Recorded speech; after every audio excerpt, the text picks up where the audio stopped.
Hello Stéphanie, Hello Fanny. je suis ravie de t'avoir sur le podcast Success. Nous allons parler de toi, de ton parcours, de qui tu es, qu'est-ce que tu fais au quotidien et on va aussi parler de ton retour d'expérience et sur l'accompagnement que tu as suivi avec moi dernièrement, ces derniers mois. Donc on va parler de tout ça dans cet échange.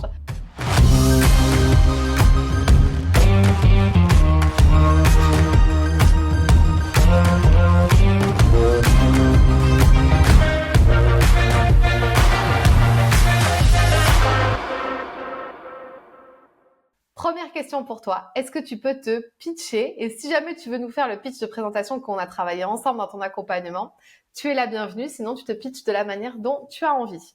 Pitch-moi de la manière dont t'as envie. Allez. Vas-y, à moi? Tu veux que je le fasse? Ouais. Stéphanie Aubry est une experte en psychonutrition. Je suis pas ChatGPT, hein, mais je suis pas journaliste non plus. Est une experte en psychonutrition depuis plus de 15 ans. Ancienne psychologue, euh, ancienne experte en nutrition également. Elle a allié ces deux compétences, ces deux expertises pour en faire un seul unique métier. Elle a été pionnière dans ce domaine il y a plus d'une dizaine d'années. Tu as écrit plein de choses à ce sujet, des e-books, plein de choses à ce sujet. Tu vas nous en parler aussi.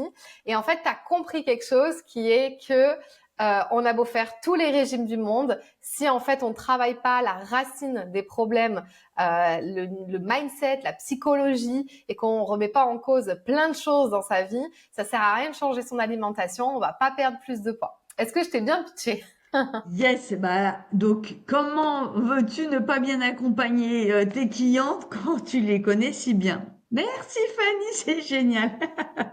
C'est la première fois qu'on me demande de faire le truc. Alors vas-y, dis-nous Bah, avec tes mots. tu m'as demandé, je dis, bah allez, hop, on essaye. Allez. Alors dis-nous avec tes mots toi maintenant. Est-ce que tu peux te pitcher? Est-ce que tu peux nous présenter, nous dire qui tu es? Donc, je suis psychothérapeute. J'ai allié deux univers qui étaient très différents. Maintenant, on parle de la psychothérapie, mais à l'époque, on n'en parlait pas de la psychothérapie liée à la nutrition. Et moi, très rapidement, je me suis rendu compte que c'était deux univers, en fait, qui s'entremêlaient et qui s'auto-alimentaient, justement, les uns les autres. Parce que moi, j'étais très, très spécialisée dans la dépression, le burn-out, tout ce qui était dérèglement du système nerveux. Et en fait, les personnes que j'accompagnais, j'ai commencé à m'intéresser à la manière dont ils allaient s'alimenter. Je voyais bien qu'ils avaient énormément de fringales. Euh, Ils compensaient énormément avec l'alimentation. Et donc, à l'époque, il y a 15 ans, je me suis dit, il doit y avoir un lien entre ce qu'on mange, ce qu'on va chercher comme réconfort dans l'alimentation et le déséquilibre du système nerveux. Et en fait, effectivement, c'est comme ça que moi, je me suis formée à la nutrition. Et j'ai vu qu'en allant changer notre alimentation, on allait changer l'équilibre de notre système nerveux, on allait changer notre mindset, on allait changer nos émotions, on allait changer nos attitudes, parce que ça va passer aussi par l'alimentation, parce qu'il y a cet axe cerveau-intestin qui communique sans arrêt. Waouh, ok. Tout ce que tu fais au quotidien depuis plusieurs années, c'est, je pense, passionnant pour toi. T'adores ta thématique. Qu'est-ce qui t'anime le plus aujourd'hui dans tout ce que tu fais au quotidien depuis plusieurs années? Je sais que tu fais beaucoup évoluer tes pratiques, tu es toujours en train de te former. Qu'est-ce qui t'anime? Qu'est-ce que t'aimes le plus? Est-ce que c'est accompagner les gens? Est-ce que c'est comprendre les mécanismes? C'est toujours apprendre? C'est quoi? Euh, Écoute, je pense que je suis une étudiante à vie. Donc moi, j'ai toujours besoin j'ai besoin toujours de comprendre, d'aller plus loin. Si j'ai compris un sujet, j'ai besoin d'approfondir le sujet ou d'approfondir un parallèle du sujet. Ça, je pense que vraiment, ça m'anime profondément. Je, je- Tout est évolutif et donc moi j'évolue aussi en fonction de moi ce que je vis, ce que je traverse, l'évolution de mes patients. Donc du coup moi je suis sans arrêt en évolution et ça m'anime profondément. Trop bien. Qu'est-ce que tu as compris là récemment, si tu dois nous parler maintenant plus de ta thématique, sur ça, quelles sont les douleurs de tes clients? Qu'est-ce que tu comprends et que tu en as fait, bon, maintenant une méthode qui s'appelle métamorphose. qu'est-ce que tu comprends qu'on fait mal ou pas bien, ou qu'est-ce qui fait qu'on arrive à ce stade à se dire, j'ai un dérèglement, j'ai un problème, je suis en surpoids, je me sens pas en confort intestinal, etc., etc. Est-ce que tu peux me retracer des douleurs, ou alors qu'est-ce que tu comprends toi au quotidien sur cette thématique? Je comprends surtout les erreurs de la plupart des individus aujourd'hui, à savoir que la problématique, elle va se trouver uniquement dans l'assiette et dans ce que l'on mange, mais en fait, non, vraiment pas uniquement. En fait, c'est tout un environnement, on est tout un écosystème, et en fait, c'est tout ton écosystème qu'il va falloir aller revoir, et notamment ton métabolisme, c'est-à-dire, je sais pas comment va fonctionner tes intestins, comment ton foie va détoxifier les choses, est-ce que tu aurais peut-être pas trop d'acidité dans le corps, est-ce que tu as suffisamment d'acides gras dans le corps, est-ce que tu as les bons acides gras dans le corps, est-ce que tu as un bon ratio oméga 6 sur oméga 3, est-ce que tu as suffisamment d'énergie vitale. En fait, c'est comprendre qu'on est un écosystème, et donc il va falloir aller regarder tout cet écosystème-là, premièrement, et puis se dire qu'à 30 ans, on regarde les choses d'une façon, à 40 ans, il va falloir s'occuper de son corps autrement, à 50 ans autrement, à 60 ans autrement, etc., etc. Donc en fait, rien n'est figé, c'est comprendre que rien n'est figé et que tout se fait à un instant T. Ça, c'est une sacrée compréhension aussi. Ouais, On peut ok. pas appliquer une alimentation. Tiens, c'est quoi l'alimentation de santé? Ben, je sais pas, mon alimentation de santé, ça sera pas forcément ton alimentation de santé. On n'a pas les mêmes douleurs. Non, c'est ça. On en parlait un petit peu en off et je te disais, moi, je m'alimente un petit peu comme tout ce qu'on voit sur les réseaux avec beaucoup de Pokéball, beaucoup d'avocado toast, de choses comme ça. Mais à terme, je me demande si c'est la bonne alimentation pour moi au final. Mhm. Donc c'est super intéressant. Et on a fait l'offre Success Réel. C'est une offre que j'ai sortie sur des tournages vidéo en interview de podcast où tu as pu récupérer des réels pour tes contenus réseaux sociaux. Et tu m'as passionnée quand je te posais plein de questions pour cette offre-là. Et notamment, tu parlais beaucoup de tout ce qu'il fallait manger le matin, le midi, le soir. Et je trouvais que c'était un sujet vraiment passionnant parce qu'après, j'ai découpé tes réels et donc j'ai pu encore plus réécouter tout le temps ce que tu disais.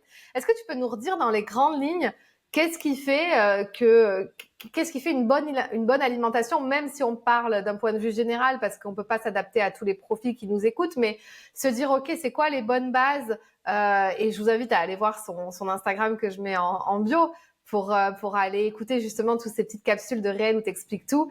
Le matin, le midi, le soir, c'est quoi les bons gestes à adopter selon toi pour garder de l'énergie, pour être en forme, surtout quand on est entrepreneur. Beaucoup d'entrepreneurs écoutent ce podcast. Quelles sont les sources d'énergie? Qu'est-ce que toi, tu as repéré qui était finalement une bonne chose à faire, à mettre en place? Est-ce qu'il faut vraiment comprendre, on est des êtres de biologie, ne pas l'oublier. Donc, il va falloir aller dans le sens pour lequel ton corps est fait, pour lequel il est fabriqué, quelque part. Notre alimentation du matin n'est pas la même que celle du soir parce qu'on ne va pas avoir besoin des mêmes choses et on ne fabrique pas la même chose. Le matin, ton corps, lui, il fabrique un neurotransmetteur qui s'appelle la dopamine. La dopamine, c'est l'hormone, tu vois, qui va te filer la pêche le matin, qui te permet d'avoir des pensées claires. Tu te lèves le matin, tu as la pêche, comme son nom l'indique, tu es dopé. Eh ben, cette dopamine, elle va être activée si tu manges des protéines. Donc, si tu manges des protéines le matin, tu auras plus de dopamine. Si le matin tu manges le petit déjeuner à la française, le jus d'orange, les croissants, la confiture, là t'as pas de protéines du tout, tu n'as que du sucre. Donc tu vas à l'encontre de ton corps. Donc tu n'auras pas d'énergie. Ou alors tu vas avoir une énergie pendant 1 heure et après, évidemment, tu vas avoir un pic de glycémie et après, hop, la chute vertigineuse. T'as pas la pêche à 10 heures. Oh là là, faut que j'aille me rechercher un café. Oh là là, je suis fatiguée. Oh, je vais pas tenir la journée. Oh bah allez, tiens, je vais aller manger une petite viennoiserie. Tiens, je vais aller manger un petit truc. Et en fait, tu passes ton temps à aller faire l'effet yo-yo comme ça. Donc le matin, déjà, des protéines. Ça, c'est la base de la base. Des protéines, également on manque terriblement d'oméga 3 dans notre alimentation, donc ça va être important d'avoir des bons gras le matin. Ça nourrit le cerveau. 75% de notre cerveau, il est nourri par du gras. Donc si tu lui donnes pas du gras, donc déjà ton cerveau d'entrepreneur ou pas d'entrepreneur d'ailleurs, il va pas fonctionner de manière optimale. Donc de l'avocat, des noix, des amandes, en tout cas des sources de bons gras, ça va être indispensable. Donc, tu as des protéines, des sources de bons gras. Déjà, tu es tranquille pour toute ta journée. Tu es au moins tranquille jusqu'à 13h ou 14h sans avoir faim, sans avoir besoin d'aller grignoter de droite de gauche. Déjà. Ouais, Le hyper, midi, je tu trouve peux ça avoir à hyper peu près la intéressant. même alimentation. Et le soir, ton corps, il a besoin de se mettre au repos. Donc, admettons, le soir, tu n'as pas forcément besoin de protéines parce que le soir, justement, les protéines, ça active la dopamine. Tu n'as pas besoin d'être activé le soir, tu as besoin de te reposer. Donc, moins tu as de protéines, et notamment animales le soir, mieux tu vas dormir, mieux tu dors, mieux tu digères, mieux tu élimines, et plus tu es en forme le lendemain matin. Donc, à ce moment-là, le soir, tu as une alimentation, tu es plutôt végétarien, avec à la rigueur des céréales complètes, des légumineuses, mais plutôt pas de protéines animales le soir. Ouais, ouais, Donc ouais. Non, déjà, ça, mais c'est la base. ce sujet, il est passionnant. Après, je sais que tu t'adaptes à tous tes C'est aller patients. dans le sens du corps. Voilà, ta biochimie, elle fonctionne comme ça. Donc, c'est comprendre cette biochimie et aller dans le sens de notre biochimie. En fait, c'est juste du bon sens. Alors on fait les choses à l'envers. Donc, forcément, si Mais, tu nages à contre-courant, mais, tu t'épuises, hein. ouais, mais pourquoi on fait les choses à l'envers? Pourquoi on a eu ce truc-là qui s'est instauré, où on va au restaurant le soir et on va se prendre un gros plat de je sais pas quoi, de pâtes avec de la viande pour ceux qui aiment la viande ou quoi, tu vois? Qu'est-ce qui fait que le matin, on a envie de manger un bol de céréales avec des trucs? Alors moi, maintenant, j'ai changé mon alimentation, mais ça a mis 30 ans avant que je comprenne qu'il fallait changer. Et encore, c'est pas tous les matins que je prends des protéines et que je commence par un petit déjeuner salé, tu vois. Je fais beaucoup mes bowls avec des trucs dedans et tout, tu vois, avec des graines de chia, des amandes. Mais tu vois, des fois, ça me coûte de me dire, oh non, Mais flemme de ça, me c'est faire un avocat. protéiné. T'es pas Ouais, obligé voilà. d'avoir des protéines animales hein, le Non, matin. Des graines de chia, c'est hyper protéiné. ouais, Des flocons d'avoine, ça va être protéiné. Donc, t'es pas obligé de manger des œufs, du non. saumon, du jambon le matin. Tu peux très bien avoir un bol comme ça, c'est assez protéiné. Ouais, trop bien. Mais du coup, qu'est-ce qui fait qu'on a instauré ces trucs-là, en fait? Moi, c'est ça qui me passionne. Je me dis, c'est Bah, pas ce qu'on a possible. instauré, c'est déjà on nous a pas instauré qu'est-ce que c'était que justement l'alimentation santé quand on était enfant. On n'a pas appris à s'alimenter. On apprend à lire, on apprend à marcher, mais on n'apprend pas l'alimentation. Tu vois, moi j'ai travaillé dans les écoles, mais attends, mais t'as des enfants, ils connaissent même pas certains légumes. C'est parce qu'on n'a pas appris aux enfants parce qu'on est dans un monde qui va vite, parce que enfant, bah, si les parents cuisinent pas, si jamais, c'est quoi des lasagnes, bah, c'est un plat qu'on met hop dans le four, alors que bah non, des lasagnes, dans les lasagnes, bah t'as de la viande, t'as des tomates, t'as ceci. En fait, c'est parce que c'est dans un monde dans lequel euh, tout s'est accéléré et on a accéléré aussi notre relation à l'alimentation comme si c'était une perte de temps.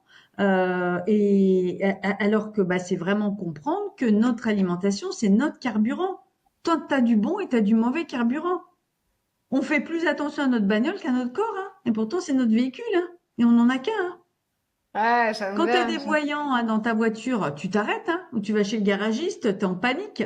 Ah, tu as des voyants dans le corps, tu as mal là, tiens, j'ai mal au ventre, tiens, j'ai mal au ventre quand je suis indisposée. Tout ça, ça te paraît normal. Mais il y a rien de normal dans tout ça. Mais on nous a appris cette espèce de normalité, mais c'est pas normal. Tout signe du corps est un signe que le corps dit, bah non, il y a un truc qui va pas. J'ai mal Ouais. à la tête, il y a quelque chose qui va pas. J'ai mal au ventre, il y a quelque chose qui va pas. Et, Et donc, on n'a pas appris. On doit apprendre ouais. et écouter. Est-ce que toi, par rapport à ce que tu dis, Fanny, ou toi, tu dis que des fois, tu as une alimentation qui est pas top, est-ce que tu écoutes ton corps? De plus en plus. De Ok. plus en plus, Bah, c'est c'est la vrai que première je étape. grossis pas, je me fais plaisir plein de fois. Alors là, j'ai fait des analyses et c'était intéressant parce qu'après, je les ai fait analyser par ChatGPT et il me dit que j'ai un bon cholestérol. Je dépasse un peu les plafonds, mais que j'ai le bon cholestérol qu'il faut. Mais il me dit quand même, tu dois quand même revoir deux, trois repas dans la semaine où tu pourrais alléger un peu. Moi, je sais que je charge un peu quand même pas en graisse, mais tu vois, je peux faire pas mal quelques petits écarts quand même dans ma semaine. Et après, il y a des trucs sucrés que je n'arrive pas à éliminer, typiquement mon cappuccino, mocha du matin. Bon, on a déjà eu cette discussion, on a eu cette discussion sur les produits les produits végétaux, enfin le soja, l'avoine, tout ça. Tu me dis l'avoine, c'est le pire du pire. Bon, moi j'en prends. Et ça m'aide pour mon transit aussi. Tu vois, l'avoine, on va pas se cacher, mais tu vois, entre tout ce qui est dit, entre quelque chose et son contraire à chaque fois, c'est un peu insupportable aussi. On n'arrive pas à s'en sortir, à se dire, attends, je crois que je fais tout bien. Puis d'un coup, on se rend compte qu'on fait pas tout bien. Enfin, c'est quoi ton avis par rapport à ça? Tous les trucs qui se contredisent en Moi, je permanence. dis trop d'informations tue l'information et on est à ce stade-là aujourd'hui. Il y a trop d'infos. Il y a trop Ouais, d'infos et tout le monde essaye plein de choses, mais vraiment sans vraiment s'écouter, sans vraiment comprendre ce qui se passe. Et des fois, moi, je vois, c'est pire que mieux depuis que quelque part, il y a trop d'informations. Et puis, ben, on mouline tout dans le chat GPT, mais tout ça, ça a des limites aussi. Donc, c'est revenir quand même vraiment, tu vois, à du bon sens. Moi, c'est vraiment ça dont je parle et comprendre quand même que euh, notre vie d'aujourd'hui, il y a plein de ce qu'on appelle de stress oxydatif qui va faire vieillir nos cellules de plus en plus rapidement, à cause des pesticides, à cause de l'environnement, à cause des ondes Wi-Fi, à cause de, etc., de l'alimentation. Et tout ça, ça fait vieillir prématurément nos cellules. Et donc, ça va créer une inflammation, mais on dit que l'inflammation, elle peut être silencieuse, et elle peut être silencieuse, comme tu dis, bah toi, moi, j'ai pas de maux du corps, mais il y a une inflammation qui s'installe, qu'on appelle l'inflammation de bas grade, et au bout d'un moment, bah, ça commence à sortir, et là, tu commences à avoir des manifestations. Mais les manifestations, elles viennent pas du jour au lendemain. Donc, c'est vraiment prendre ouais, conscience aussi, tu vois, que oui, bah tu peux faire des écarts, oui, tu peux aller au resto, oui, tu peux manger pas forcément bien tout le temps, mais moi je parle toujours de la règle des 80-20.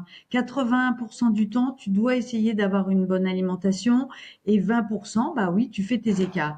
Mais tu peux ouais. pas être bon partout parce que, bon, alors, tu fais attention au gluten, hein, tu fais attention à l'avoine, hein, tu fais attention au laitage, tu commences par tes légumes, pas de fruits à la fin du repas parce que sinon tu vas mal digérer, pas de viande surtout le soir. Tu deviens complètement dingo.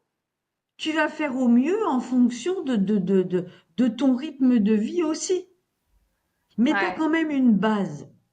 Et revenir à des produits les plus bruts possibles. Moi, ce que je dis, c'est si votre grand-mère, elle comprend pas ce qui est marqué sur l'étiquette, ben vous le reposez. Ouais. C'est un bon indicateur, la grand-mère qui comprend pas. Bah ouais, si tu comprends pas ce qu'il y a sur l'étiquette, bah tu le reposes. Ouais, intéressant. Trop intéressant ce sujet. Du coup, toi, Du t'accompagnes les bon gens. sens. Ouais, c'est du bon sens. T'accompagnes les gens à travers plusieurs accompagnements, notamment un qui s'appelle Métamorphose, qu'on avait designé aussi ensemble. Est-ce que tu peux nous en parler? Il y a quoi dans ce programme? Qu'est-ce qu'on y fait? Ça dure combien de temps, etc. Alors vraiment, c'est un accompagnement qui permet de redevenir acteur de sa santé, de son poids de santé. Et ça, pour moi, c'est très important. C'est vraiment même le phare de mes accompagnements, c'est permettre à mes accompagnés d'être autonomes. À la sortie de mes accompagnements, même si on a 20 kilos à perdre, et c'est sûr que sur le temps de l'accompagnement, on perdra peut-être pas 20 kilos, mais on aura compris comment on fonctionne, où sont nos freins psychologiques, émotionnels, nos croyances qui nous limitent, notre métabolisme, où est-ce qu'il bloque et comment je vais pouvoir aider le métabolisme. Donc en fait, c'est tout un chemin, tout un parcours qui va durer 4 mois. en accompagnement individuel avec moi par Zoom, avec vraiment un lien quasi quotidien avec moi parce qu'on a un WhatsApp avec moi tous les jours, 6 jours sur 7. Donc, ça permet de pas faire d'erreur. Bah, tiens, Stéphanie, mon assiette, c'est suffisant. J'ai assez de gras, j'ai assez de protéines. Ah bah tiens, je rencontre telle difficulté ou ce soir j'ai un dîner. Comment je fais, etc., etc. Donc, c'est vraiment un accompagnement où je tiens la main pendant 4 mois et je lâche pas la main pendant 4 mois. Mmh. Trop bien. Merci Stéphanie pour tous ces partages. Maintenant, je voudrais qu'on revienne sur l'accompagnement que tu as suivi avec moi. Donc, j'ai quelques questions à te poser. Et du coup, on a designé cet accompagnement-là dont tu viens de nous parler. Qu'est-ce qui a fait que tu as voulu te faire accompagner à un moment donné dans ton business? Qu'est-ce que tu avais comme problématique et qu'est-ce que tu traversais à ce moment-là? J'étais arrivée comme une période de stagnation. Je sentais que ça faisait des années que je travaillais en one-to-one à faire des consultations et donc passer de consultation en consultation. Et je sentais que ça manquait de justesse par rapport à moi. En tout cas, j'avais plus du tout envie de travailler comme ça. Et je sentais que j'avais vraiment envie d'accompagner de A à Z, alors que en consultation c'est pas toujours le cas. Et donc c'est comme ça qu'on s'est rencontrés, où j'avais envie vraiment de créer un accompagnement, des accompagnements sur la durée. Ok. Tu étais aussi dans plusieurs shifts. C'est-à-dire que tu Oui, voulais déménager, tu oui. avais des consultations dans un cabinet où tout le monde venait à l'heure et tu avais envie, avec ce déménagement dans une autre région, te digitaliser un peu plus. Oui, il y avait également ça. C'était sortir complètement de ce cabinet, et c'est ce que j'ai fait. C'est qu'aujourd'hui, grâce à ton accompagnement, aujourd'hui, je n'ai plus de cabinet. Et quand j'ai déménagé, ça m'a retitillé en disant, ah tiens, si tu reprenais quand même un cabinet pour avoir de la clientèle locale, etc. Puis je me suis dit, non, non, non, je repars pas là-dedans parce que sinon, voilà, c'est plus du tout la manière dont moi j'ai envie d'accompagner. C'est pas tellement le fait de pas être en cabinet, mais c'est que je n'ai plus envie d'accompagner vraiment à l'heure, mais j'ai envie d'accompagner sur la durée. Et je vois bien la différence aussi que Ouais. ça fait au niveau de l'accompagnement. Ça n'a rien à voir. Ouais, on peut dire que tu as pivoté et c'est souvent le cas de personnes que j'accompagne. Tu as pu te retrouver dans des situations similaires. Alors, toi, c'était très flagrant, mais de d'autres personnes que j'ai accompagnées qui avaient un cabinet qui était plein parce qu'on peut pas dire que, franchement, tu cartonnais, tu Ah ben, étais une référence. c'était plein. Voilà, tu étais une référence en Occitanie, les gens se déplaçaient pour venir te voir, tu étais à l'heure, tu étais pleine et tu prends un gros risque dans ton business qui est de faire un pivot en digital en te disant j'arrête un ancien business model pour en ouvrir un autre qui est tout faire l'écosystème en ligne. Alors tu avais déjà un pied dans le online, mais rien comparé à aujourd'hui où là tu as quasi Ben tout non. digitalisé et tu ne peux qu'accompagner en visio. Exactement, exactement. Ce qui est très intéressant, c'est que je sens que au-delà de cette digitalisation, de ce changement de paradigme, ça m'a fait changer une posture à l'intérieur de moi. Et en fait, vraiment, le plus gros changement, grâce à ton accompagnement, c'est ma posture intérieure. Je sens que Wow. j'ai pas du tout la même posture et que je pourrais plus jamais revenir en arrière. Oui, c'est le but. Normalement, le potentiel, il augmente et pas il C'est diminue. Donc, ça. normalement, c'est comme ça. Sauf quand on a une grosse baisse d'estime de soi.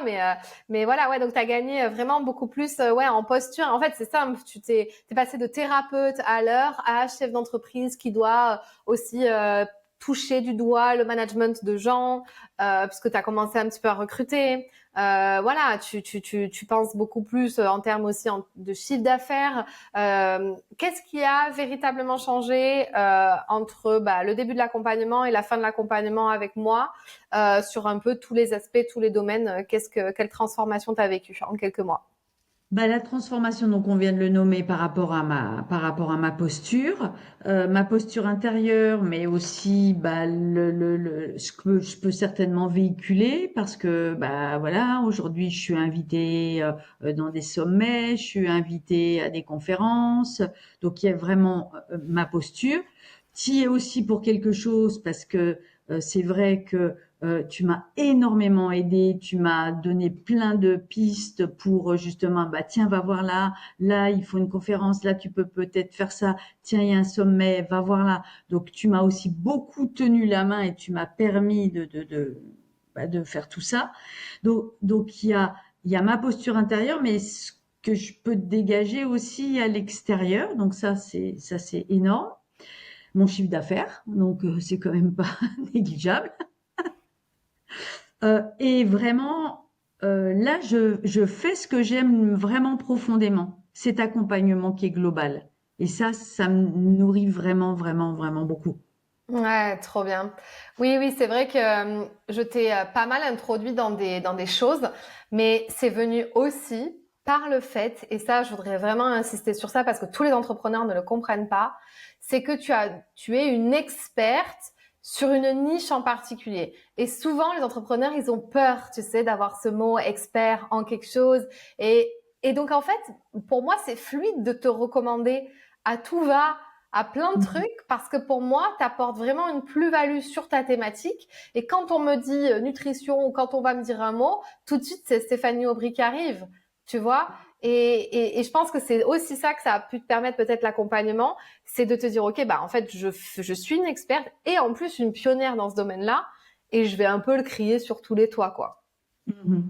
Ouais, mais complètement. Et d'ailleurs, ça a vraiment pas été facile, hein, parce que donc, pour se mettre experte dans un domaine, il faut en lâcher d'autres.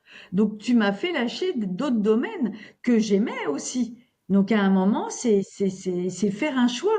Ouais, et vraiment, je te remercie mais ça n'a pas été facile. Faut pas croire que c'est facile, hein, de se mettre dans une niche et puis de créer son expertise. C'est pas simple, hein. Ah, c'est vrai, j'avais complètement zappé. Ouais, Ah ouais, que bah si, c'était il y a beaucoup eu plus élargi. toute cette partie-là dans l'accompagnement. J'en ai lâché des valises, hein. Ouais, c'est vrai. C'est vrai, J'en ai lâché des casquettes, hein. j'avais complètement zappé. Pour moi, oui, c'est vrai on était partis, mais non, non, on avait eu quelques coachings en effet sur J'étais très réaffiner, généraliste, hein. Ouais, c'est vrai. Et là, plus ça va et j'affine encore de plus en plus, de plus en plus, de plus en plus. Je le sens. Ouais, c'est ce que tu me disais en off, que maintenant, tu as vraiment un travail aussi sur, au-delà de juste l'alimentation, au-delà de la psychologie, tu as aussi un travail que tu es en train de faire sur le cellulaire. Euh, Ah, sur la santé cellulaire, je suis passionnée de ça. C'est vraiment, pour moi, tout se joue dans la cellule. Donc, il y a beaucoup de ouais. choses à faire encore par rapport à ça. Trop bien, Stéphanie. Ben, merci beaucoup pour ces retours, pour ton parcours, pour tous ces partages, pour ta thématique, pour tout ce que tu fais, parce que franchement, c'est trop chouette. Et moi, je prends un plaisir énorme à t'écouter. T'étais vraiment tellement passionnée. Vraiment, je vous dis, allez voir ces des capsules réelles que tu fais sur Insta, parce que moi, à chaque fois, je prends on t'écoute, on est là, on est captivé, on se dit, waouh, C'est chouette. je fais pas tout ça, mais vraiment. Je te dis pas ça pour te faire plaisir. C'est que j'ai vraiment passé aussi un très bon moment avec toi en studio. C'était super chouette. Où est-ce qu'on peut te retrouver si on a envie de travailler avec toi et quelle est la première chose on pourrait faire si on a envie d'être avec toi, un truc gratuit, quelque chose, je sais pas, que tu fais. Alors, ben je suis très présente sur Instagram, donc on peut me retrouver donc Stéphanie Aubry Nutrition. Et dans ma bio, il y a plusieurs onglets et il y a un onglet où vous pouvez prendre rendez-vous pour un bilan gratuit. Et ça, c'est intéressant parce que dès le premier bilan, donc déjà, je vais écouter là où vous en êtes et vos propres besoins. Et je vais vous envoyer des questionnaires qui permettent de savoir où on en est sur le métabolisme, sur le système endocrinien, au niveau nutritionnel. Donc, ça permet de faire un état des lieux. Et en fonction de cet état des lieux, eh ben, je fais un appel à candidature pour mes programmes parce que maintenant, bah voilà, je peux pas prendre n'importe quelle personne dans mes programmes parce que ça me demande beaucoup, beaucoup de présence. Donc, bah, c'est candidater à mes programmes, mais en attendant, à chaque fois, je prends les appels découvertes et j'essaie au Oui. mieux déjà dans un premier rendez-vous de donner un maximum d'informations. sur Ouais, le l'état premier du moment. rendez-vous et tu as plein d'autres ressources aussi gratuites. Tu as aussi une petite formation qui s'appelle La santé au bout de la fourchette, voilà, pour faire des premiers pas. Donc voilà. Bah écoute, merci Stéphanie pour tout ça. Je vais mettre le lien dans la biographie Instagram. Est-ce que tu as une dernière, je pose toujours cette question en fin de podcast, citation, mantra, punchline, quelque chose que tu te répètes ou que tu répètes à tes clients pour t'inspirer au quotidien? Vous êtes votre propre changement et le changement que vous voulez voir dans le monde commence par vous. Trop bien, j'adore cette citation. Merci Stéphanie. Merci Fanny, c'était un plaisir, plaisir de travailler avec toi. Et je ne À peux que recommander Fanny, c'était magnifique, une magnifique année. N'hésitez pas.